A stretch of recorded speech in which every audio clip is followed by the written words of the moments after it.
Hello, welcome to On Wildlife. I'm your host, Alex Ray. On this podcast, we bring the wild to you. We take you on a journey into the life of a different animal every week, and I guarantee you're going to come out of here knowing more about your favorite animal than you did before. This episode is really exciting because I'm sitting down with Mark Mandica, the co-founder and executive director of the Amphibian Foundation, to talk about some amazing amphibians, salamanders.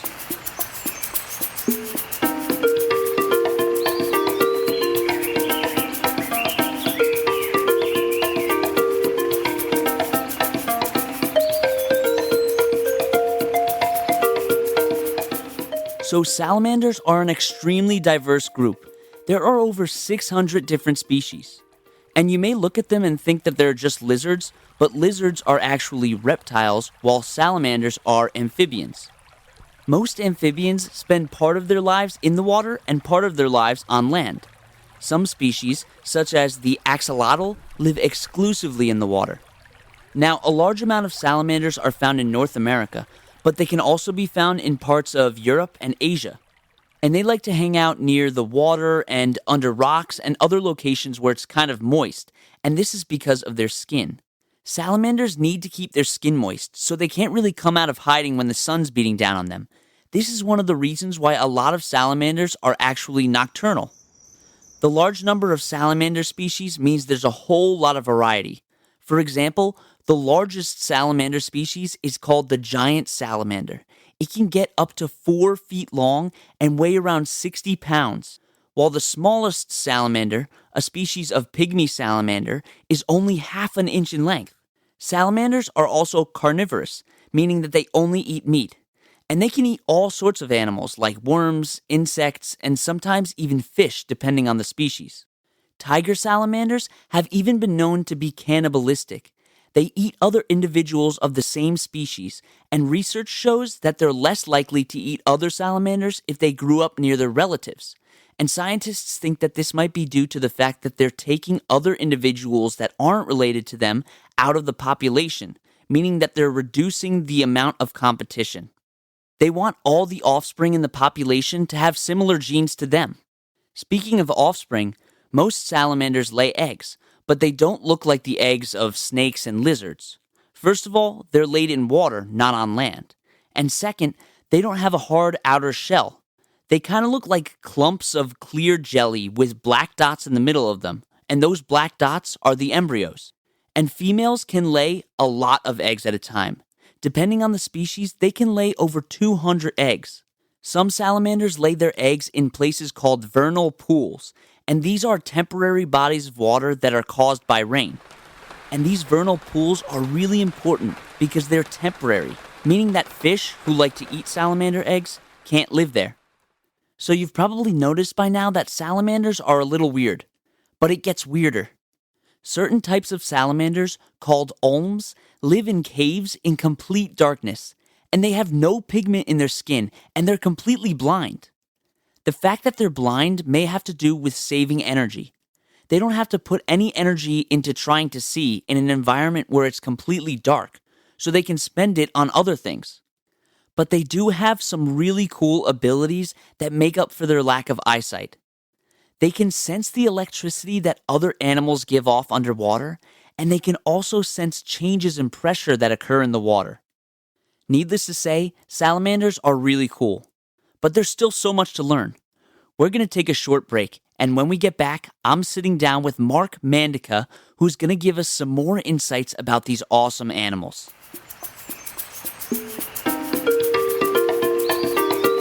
It's trivia time. What do you call mammals that lay eggs?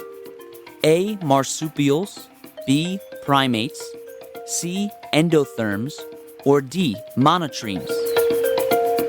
The answer is D. Monotremes. The platypus and the spiny anteater are the only mammals that lay eggs.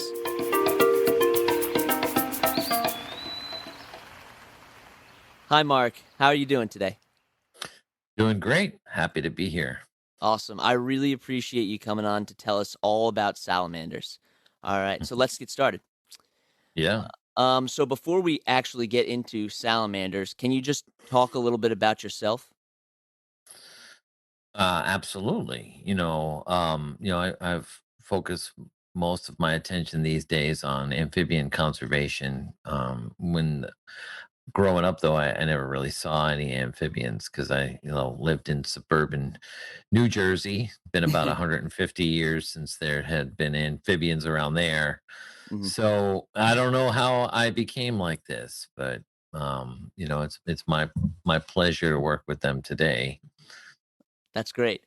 Yeah. And you are a part of the Amphibian Foundation. So can you just talk about their mission and what you do there? Yeah, absolutely.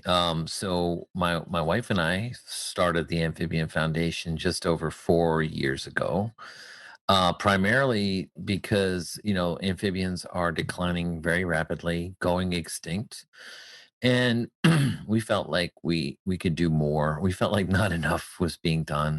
Yeah. There's a lot of work happening, a lot of great work happening, but these animals are still going extinct faster than we can stop it. So we wanted to devote our attention to it more directly. Yeah, absolutely. That's you're doing such important work right now. Um, and so Thanks. earlier in the podcast, I talked about how salamanders are such a diverse group of organisms, and I Mhm. just wanted to know: are there any interesting adaptations that are common across different salamander species? Yeah, absolutely. And salamanders are so fascinating to us, and we realize that even in the amphibian world, frogs get a lot of the Uh attention, and they deserve a lot of attention. It's just that people aren't really familiar with what a salamander is, huh. so we spend a lot of time getting the word out about salamanders. Because once you meet a salamander, you know, you're hooked. One thing about them is that at least here in the eastern United States, the majority of salamanders don't even have lungs. They do all their breathing through their skin. And that's part of the reason why they're so susceptible to things that we've put into the environment, because their skin is so vitally important. Everything is coming in and going out through their skin there. Yeah, absolutely. And that's like one of the major differences you can tell between if it's like a lizard or a salamander, right? Because lizards have very scaly skin, while salamander skin is a lot more smooth, right? That's exactly right. And, a lot of people do confuse the two groups, lizards and salamanders, and because their body shape is very similar, and that's mostly the reason for that is because the ancestors to all of those animals had that same body shape. So it's just that lizards and salamanders have changed in that way the least, while the other groups have really changed their appearance quite dramatically. So hopefully that makes sense. Yeah, absolutely. And kind of going off of that, their skin, they have really cool coloration and patterns. And it seems like this would actually kind of make them stand out a little bit instead of blending in with their environment. Is there Mhm. a reason that they have this coloration? Yeah, and actually, the reason is just what you said. The ones with that bright coloration are trying to stand out. They're trying to be noticed. Those animals are typically more toxic than the ones that have more camouflagey colors like browns and greens. And salamanders with bright colors are trying to stand out and get noticed as a warning to predators. Hey, you might not want to push this. And interestingly enough, a lot of the salamanders with that bright coloration are also diurnal. They're active during the day, where bright colors can be a more effective signal. And some of these animals with really bright coloration actually do hide at night. So, where their colors might not convey that same message. Really, that's really interesting. And you never Yeah. really even think about that. You just think, "Oh, that's got a really bright color," and not even second guess why they might have that. Um, Yeah. There's a message in that bright coloration, and that's interesting. yeah, and speaking of sending messages and communicating, um, how do salamanders communicate with each other? Do they make noises? Because I don't know if I've ever heard a salamander make any kind of noise. Yeah, they don't make a lot of noise. I can't say they make no noise, but you associate frogs with noise, like all of that nocturnal choruses and singing. And as much as sound and songs are important to frogs, scent and chemical cues are important to salamanders. They do their communication through smell. It's very interesting. And they have these crazy glands that mostly are more developed during the breeding season, so they can better give off and detect these scent chemicals. But it's pretty fascinating. And aquatic salamanders, for example, you'll see them using their tail to waft these scents towards the person they're trying, or the salamander they're uh, trying to communicate with. Pretty cool stuff, lot of smells, a lot of scent communication with these salamanders. Absolutely. And do you know, like, what do these different scents mean? Are they like mating scents or like territorial? They are mostly, to my knowledge, mostly like mating scents. Their Mm, salamanders are extremely territorial, but as far as I know, they convey that territoriality with biting and aggression. Much more uh, direct, than a scent.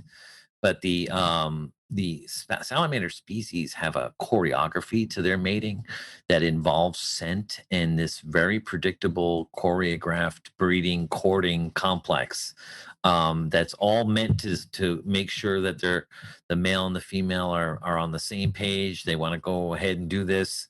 Pretty amazing in that way. that's pretty crazy. Very Hmm. interesting too. Hmm. Um, so one of the most well-known salamanders is probably the axolotl, and one of their defining characteristics is that they have some kind of like protrusions behind their head. Do you know what those are used for? Yeah, absolutely, and we can talk about this for a while. So just cut me off when you've heard enough. But the protrusions are gills, and actually all or almost all salamanders have those. It's just that most salamanders metamorphose, and then their gills are resorbed at metamorphosis. So you think of the gills as like salamander tadpoles, and again, almost every species has that, but then they metamorphose and lose the gills and become terrestrial salamanders, whereas axolotls and some other really weird, fascinating salamanders never metamorphose. They retain those gills for their whole lives. So they look like tadpole salamanders for their whole life. And so that's a phenomenon known as paedomorphosis. It's an alternative to metamorphosis where the adults retain the juvenile characteristics. It's really, really weird. That is So really I don't weird. know. It's cool. It's cool, right? There's other Yes. things like mud puppies, if you've ever heard of them. Uh-huh. That's another group of salamanders that are the same as axolotls. They don't ever metamorphose. So it's crazy. And because of that, they are mostly aquatic for their whole lives. Correct. So exactly. Whereas most salamanders are aquatic in the larval stage and then they metamorphose and become terrestrial, but axolotls and mud puppies and some of the other paedomorphic salamanders stay aquatic. They keep the gills so they can live aquatically, and they have fin folds on their tails that, and they're built for aquatic life. That's really cool. And are they? So I've also read that they can regenerate their limbs. Does that have to do with the fact that they stay in that larval stage? Or It doesn't. So that has been investigated really well in axolotls, but also in another species of newt. And that can also regenerate. And, it's probably more common in salamanders, but it hasn't been studied. To my knowledge, let's see, I can think of other species that haven't been studied, but just anecdotally, I've seen them regenerate their limbs and tails too. And so it's just something that salamanders can do. It's very interesting for human researchers because we want to be able to do yeah. that and we can't. so so it's been investigated a lot, but an axolotl can lose its limb at the shoulder and regrow the whole arm and hand and fingers again, Wow. so that's pretty amazing. Yeah, and I'm sure a lot of people are trying to recreate that in humans, but Hmm. Hmm. it's not gonna happen. Yeah. No, not anytime No. soon. Um, so, how are salamanders, important to the ecosystems that they live in? Yeah, thank you for asking that question, and that is one I like to address a lot because it's hard to get people excited about conserving these endangered amphibians when they don't understand the vital role that they play. So first, think about this. Here in the southeast, there is a tiny species, the redback salamander. It's the most common amphibian in metro Atlanta and lots of other ecosystems as well. And it has more biomass than all of the birds and mammals combined. It's just that they're hiding, they're hidden, they're under stuff. You don't know they're there, but not only are they there, but they account for more weight than all the mammals and birds combined. Wow, wow. And so they have a huge biological presence in these systems, and they're there and they're eating tons of bugs. So think about, all some of them specialize in eating mosquitoes, but 1,000 of them eat 5 million bugs every year. Okay, so That's crazy. they're out there doing a lot of work for us behind the scenes without really us knowing much about them at all. That's really, vital to the ecosystem, and if people Yeah, don't like bugs, they should be thanking salamanders for that. they should be thanking salamanders, every day. Absolutely. And you said before, salamanders and other amphibians are especially susceptible to changes in their environment. Can you just talk a little bit about the challenges that they're facing right now? Oh yeah, there are so many. That's part of the reason why 43% of the world's amphibians are documented as either in decline or already extinct. Okay. And from everywhere, and part of it is their skin, is one of the more vital organs that amphibians have. You'll never see a frog drink. They're absorbing everything right through their skin. And we already mentioned these salamanders are breathing through their skin, but amphibians in general do some degree of respiration right through their skin.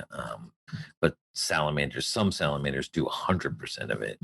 So, there's a lot and they're absorbing it and they're reacting. So there's compounds, chemicals, contaminants that we've put into the environment that's being absorbed into the amphibians, and they're responding. They've been responding since it's been being studied since the 80s. Uh-huh. They're below EPA level limits of agricultural chemicals that are deemed safe, are causing these massive deformities and die-offs in Uh-huh. in amphibians, and it's effeminizing them. It's turning male amphibians into female amphibians. Really? Wow. So yeah, it's a big problem. So, and Uh-huh. that's just one. And then we have habitat loss. Obviously, that's a huge problem for amphibians. They're just losing habitat very rapidly. Invasive species is a tremendous impact on amphibians, particularly cats. People's cats and now feral cats are outside killing hundreds of millions of amphibians every year. Mhm. Hundreds of millions. Wow. That's just too many amphibians to be killed by an invasive species like a cat. And so, actually the list goes on and on. There are infectious diseases that are killing a lot of amphibians, and some of them are even killing these amphibians in pristine environments where Mhm. there's very little development. There's still a lot of devastation there. So the story is pretty bleak because there are so many different documented causes of amphibian decline. Yeah, and obviously their numbers are declining and they're vital to the ecosystems that they live in. Yeah. This is going to be my last question, but Hmm. is there anything that the average person can do that can help with the conservation of these animals? Yeah, they're actually we focus a lot on just answering that question because we I just talked to you about a whole bunch of depressing stuff, and it's important to be able to direct people that are concerned to what you can do. So we actually on our site we have a lot of resources just for that. But off the top of your head, of course, amphibian conservation groups like ours and others are always in need of funding. So I got to Yeah. say that, if you want to contribute directly, we have a membership program as well. But there's a lot of stuff that you can do in your neighborhood. It doesn't have to be on a global scale or a country scale. There are things you can do to make your yard more amphibian friendly. We have resources for that off of our website as well. And a direct link to our blog, which I'll just say it's backyard.frogsneedourhelp.org.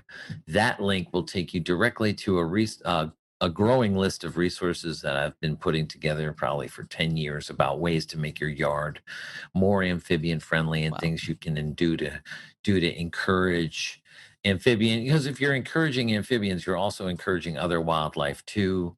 And so it's a resource for that. There's lots of community science programs too, like Frog Watch.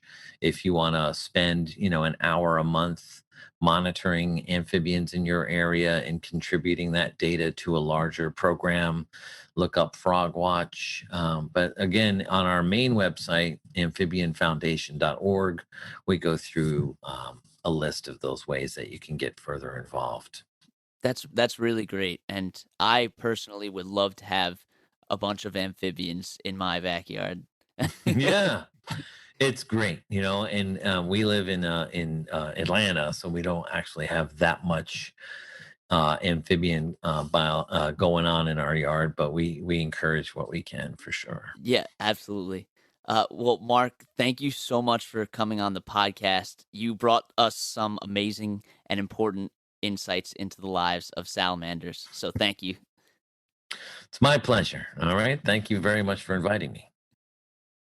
That was such an amazing interview, and I think we all learned how important salamanders are to the structure of our ecosystem. We can all do our part to help these animals, and that starts by supporting organizations like the Amphibian Foundation that are working towards their conservation. Two other organizations that you should definitely check out after looking at the Amphibian Foundation are Save the Salamanders and Foundation for the Conservation of Salamanders. Thank you so much for coming on this adventure with me as we explored the world of salamanders. You can find the sources that we used for this podcast and links to organizations that we reference at www.onwildlife.org. And that's On Wildlife.